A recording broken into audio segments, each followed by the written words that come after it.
हाय guys. So foreign PhD में Germany से PhD करना, यूरोप से पीएचडी करना, हर कोई चाहता है कि वो भी बाहर पीएचडी करे।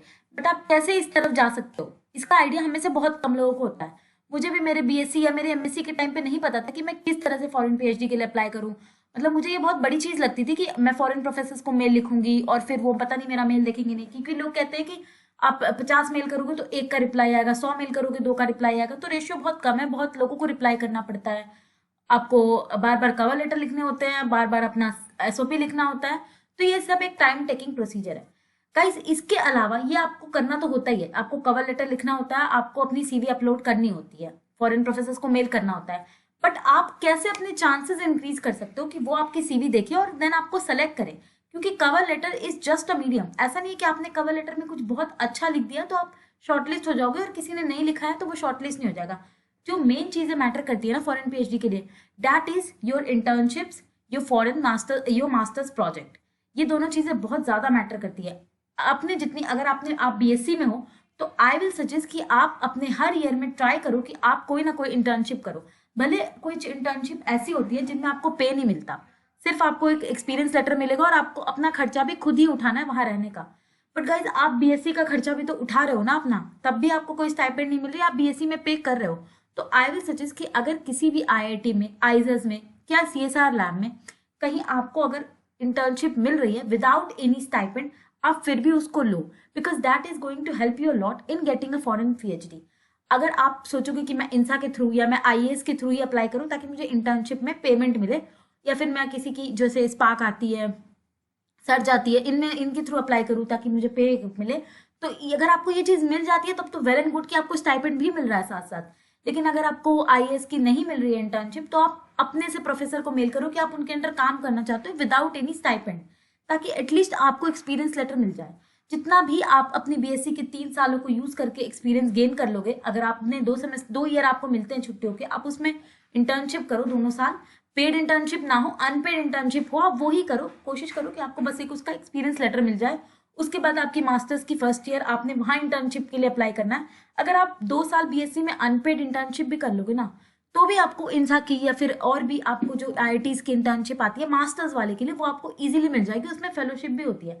तो जस्ट एक बार आपने अपनी तरफ से अगर पैसा लगा भी दिया तो आपको अगली बार की इंटर्नशिप पेड मिल जाएगी, इजीली शॉर्टलिस्ट हो जाओगे। अगर मैं अप्लाई करूँ और अगर आप अप्लाई करो और आपने कहीं से पहले इंटर्नशिप कर रखी है, they are going to prefer you more over me. आपके पास ज्यादा एक्सपीरियंस है, you are going to be preferable. So I will suggest कि आप अपने बैचलर्स के 3 साल और अपने मास्टर्स का फर्स्ट ईयर इंटर्नशिप को दे। प्लीज आप इंटर्नशिप को दे। अगर आप ये सोच रहे हो कि इसमें मैं नेट की प्रिपरेशन कर लूँ, गेट की प्रिपरेशन कर लूँ, तो आई विल सजेस्ट कि डोंट वेस्ट द टाइम। आप वहां पे गेट की प्रिपरेशन कर लोगे और हो सकता है आपका गेट निकल भी गया, बट फिर भी अगर आपने नेट निकल भी गया, बट फिर भी अगर आपने वो, आपको अगर कभी फॉरेन पीएचडीज में जाना होगा ना, तो internship are going to matter a lot. और एक टाइम के बाद जब आप मास्टर्स में जाते हो ना, तो आपको एक आइडिया लगता है कि नहीं, मुझे बाहर से ही पीएचडी करनी चाहिए, क्योंकि वहां पे जल्दी हो जाती है। मेन रीजन जो हमारा होता है फॉरेन पीएचडी का, वो ये होता है कि वहां पे 3 साल में कंप्लीट हो जाती है। तो आप अपने पोजीशन को इंटर्नशिप के थ्रू सिक्योर कर सकते हो। इसके अलावा जो सेकंड चीज आती है वो आती है आपका मास्टर्स थेसिस गाइड। गाइज, अपना मास्टर्स प्रोजेक्ट को आप अच्छे से करो। 1 साल आपको मिलता है, आपको आइडिया नहीं होता, चलो। बट अगर आपको एक छोटा सा भी पेपर आ गया या आपने कुछ अच्छा रिसर्च कर लिया ना, भले पेपर नहीं आया बट भी आपके पास कंटेंट लिखने को, कवर लेटर में लिखने को, अपना प्रोजेक्ट रिपोर्ट लिखने को कुछ अच्छी चीजें हो गई ना, तो बहुत अच्छी बात है। लोग इस तरह से इसको प्रोजेक्ट को ले लेते हैं कि क्या हो रहा है समझ ही नहीं आता हमें 1 साल में, क्योंकि हमें रिसर्च का आइडिया नहीं होता। पेपर पढ़ना है, पेपर लिखना है, तो आप यहाँ पे कैसे अपनी चांसेस इंक्रीज कर सकते हो, अपनी ऑब्जर्वेशन बढ़ाओ। आप गाइड को देखो कि किस गाइड के अंदर पेपर्स आते हैं। अगर आपका इंटरेस्ट ऑर्गेनिक में है तो आप पहले उन गाइड को प्रेफर करो जिनके अंदर पेपर लाना इजी है, जिनके अंदर पेपर बहुत ज्यादा नंबर में है। फिर आप उस लैब में अगर आपको अलॉट हो जाती है आपकी पर्टिकुलर लैब, तो आप देखो कि किस टीए के अंदर आप जाओगे ना, क्योंकि आपको एक टीए अलॉट होता है। In masters you are going to get a PhD scholar, that is called a teaching assistant. वो आपको हेल्प करता है इन योर प्रोजेक्ट। आपको इंडिविजुअली अपना प्रोजेक्ट नहीं मिलता, मिलता भी है कई बार, but TA is going to help you. So आप देखो कि कौन से टीए के अंडर पेपर इंक्रीज होने के चांसेस है। You have to observe you surrounding yourself. आपको खुद ही वहां पे अपनी नेटवर्किंग, अपना ऑब्जर्वेशन बढ़ानी होगी कि आप किसके अंडर वर्क करोगे तो आपका पेपर इजीली निकलेगा। अगर आपके चांसेस थोड़े भी हैं किसी के अंडर कि आपको यहाँ से पेपर मिल सकता है, आप वहां पे जाओ। इसके अलावा आप देखो कि प्रोफेसर के कॉन्टैक्ट कितने। फर्स्ट ईयर में आप आइडिया लो कि किस प्रोफेसर से अंडर आप जाओगे तो उनके फाहर के कॉन्टैक्ट है, ताकि आप अगर उनको बोलो कि आपको वो रिकमेंड कर दें, तो किनके कॉन्टैक्ट ज्यादा है। कॉन्टैक्ट हर ही प्रोफेसर के होते हैं, बट डिपेंड कि कौन करना चाहता है कौन नहीं। तो अपने आसपास की चीज़ों को ऑब्जर्व करो, नेटवर्किंग इंक्रीज करो। देखो मुझे भी ऐसा लगता है कि किसी से जाके मैं बोलूँ कि मेरे रिकमेंड कर दो, तो मैं उसमें इतनी अच्छी नहीं हूँ कि अपनी नेटवर्किंग इंक्रीज कर लूँ, उससे बोल दूँ कि प्लीज़ मुझे रिकमेंड कर दो या कुछ। बट यही चीज़ें आपको बढ़ानी है पीएचडी में, दैट जितनी आप नेटवर्किंग बढ़ाओगे उतना आपके लिए अच्छा है एक फॉरेन पीएचडी को लेने के लिए भी। तो प्रोफेसर के कांटेक्ट में रहो, किसी एक प्रोफेसर को या 2 प्रोफेसर की नज़र में अच्छे रहो जिनसे आप रिकमेंडेशन ले सको, क्योंकि फॉरेन पीएचडीज में आपको रिकमेंडेशन लेटर भी चाहिए होता है या फिर वो आपको रेफरेंस मांगेंगे। तो किसी एक प्रोफेसर से या 2 प्रोफेसर से, 2 प्रोफेसर और एटलीस्ट 1 प्रोफेसर से आपके कॉन्टैक्ट्स अच्छे हो, जिनका आप नाम रेफरेंस में या आप उसका रेफरेंस रिकमेंडेशन लेटर डाल सको। तो कोशिश करो कि वही आपके गाइड हो, आपके गाइड से आपके रिलेशन अच्छे हो, ताकि आपको हेल्प मिले for getting in a foreign PhDs. जो मेन चीज़ें फॉरेन पीएचडीज में शॉर्टलिस्ट होने के लिए आती हैं वो आती हैं, ये मैटर नहीं करता कि आप आईआईटी से हो, आइजर से हो, कोई फर्क नहीं पड़ता, उसके लिए कुछ सब बराबर है। हमें नहीं पता फॉरेन का इंस्टीट्यूट कैसा, उनको नहीं पता कि आप कहाँ से हो।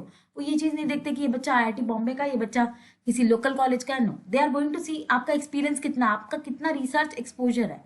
तो जो चीज़ें मैटर करेंगी वो इंटर्नशिप मैटर करेंगी, आपका मास्टर्स प्रोजेक्ट मैटर करेगा, अगर आपने कोई प्रीवियस रिसर्च एक्सपीरियंस लिया है वो मैटर करेगा।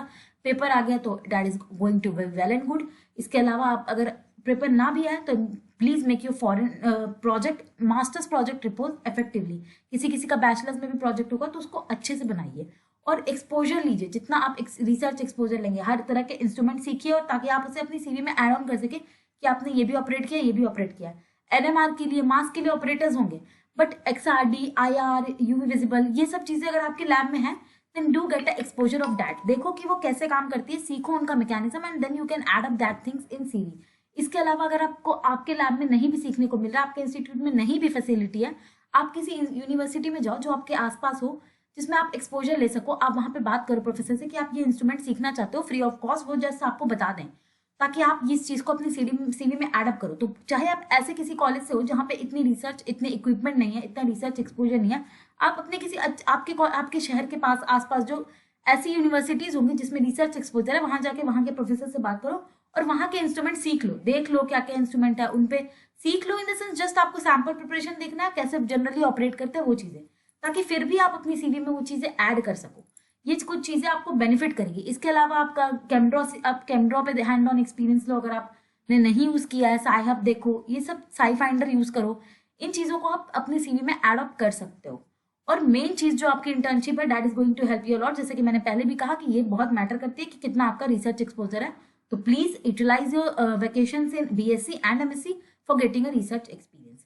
तो ये था आज के वीडियो में। आई होप आपको वीडियो पसंद आया होगा। Thank you for watching the video.